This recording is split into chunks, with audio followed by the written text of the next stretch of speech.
আজি ঢকুৱাখনা মাতমৰাস্থিত বিষ্ণুৰাম দলে যি ক্ৰীড়াক্ষেত্ৰ আছে, ক্ৰীড়াক্ষেত্ৰত অসম ৰাজ্যিক ফুটবল প্ৰিমিয়াৰ লীগৰ ফাইনেল খেলখন হৈ আছে। আমি আজি এই দৰ্শকৰ মাজতে এতিয়া এই টিকাফটা ৰোডত থিয় হৈ খেল উপভোগ কৰি আছোঁ। কিন্তু এটা কথা আচৰিত পাইছোঁ, ইমানবোৰ মানুহ ইমান টিকাফটা ৰোডত এনেকৈ থিয় হৈ খেল চাই আছে। এইখিনি মানুহে কিন্তু ঘৰত যদি থাকে, ঘৰত থাকোঁতে ফেনৰ তলত থাকিলেও কিন্তু গৰম অনুভৱ কৰি থাকে। কিন্তু ফুটবল খেলৰ জনপ্ৰিয়তা ইমান আছে, মানুহে ফুটবল খেলৰ নিচা বুলি ক'ব লাগিব, ইমান আছে। এনেকুৱা টিকাফটা ৰ'দতো থিয় হৈ আছে কিন্তু গৰম অনুভৱ কৰা নাই। বৰ আচৰিত কথা। ছয়গাঁৱৰ পাল্লা বৰ্তমান ভাৰী আমি দেখিবলৈ পাইছোঁ, কাৰণ খেল আৰম্ভ হোৱাৰ প্ৰায় 10 মিনিটমানৰ ভিতৰতে 2 গ'লৰ ব্যৱধানত আগবাঢ়ি আছে ছয়গাঁও। কিন্তু বৰ্তমানেও বঙাইগাঁও এফচিয়ে কোনো ধৰণৰ গ'ল কৰিবলৈ সক্ষম হোৱা নাই।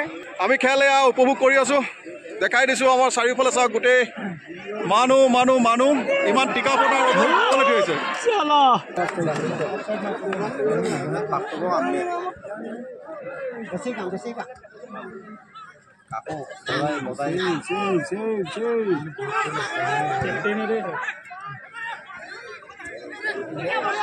অৱশেষত চূড়ান্ত পৰ্যায় খেলখনৰ যি উত্তেজনাপূৰ্ণ মুহূৰ্ত আছিল, এই মুহূৰ্তবোৰ অন্ত পৰিল। আজি চূড়ান্ত পৰ্যায় খেলখনত 4-0 গ'লৰ ব্যৱধানত বঙাইগাঁৱক পৰাস্ত কৰি ছয়গাঁৱে এই 2024-25 বৰ্ষৰ অসম ৰাজ্যিক প্ৰিমিয়াৰ লীগৰ খেল আছিল, এই খেলৰ খিতাপ অৰ্জন কৰিবলৈ সক্ষম হয়।